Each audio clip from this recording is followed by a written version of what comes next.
tabia zetu si za Kiislamu.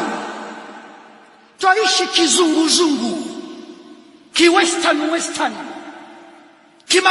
magharibi. Twavaa kizunguzungu, twazungumza kizunguzungu.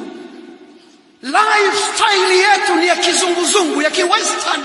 Ile tabia yetu nzuri hata akija nani hawezi kuisoma. Sisi tumekopa kutoka kwao, wakija wanachokikuta ni chao na sio chetu. Hawana cha kujifunza kwetu. Muislamu umekuwa si somo kwa asiyekuwa Muislamu. Hali ya Waislamu wengi imekuwa hivi. Hajifunzi kwenye maneno yako, hajifunzi kwenye tabia zako, hajifunzi kwenye kivazi chako. Hana cha kuchukua. Kile alichokiacha kwao western countries ndicho wanachokikuta kwako. Wewe kama Muislamu uliyeneemeshwa, uliopewa neema, uliopewa dini, Allah akaitaja kama ni neema.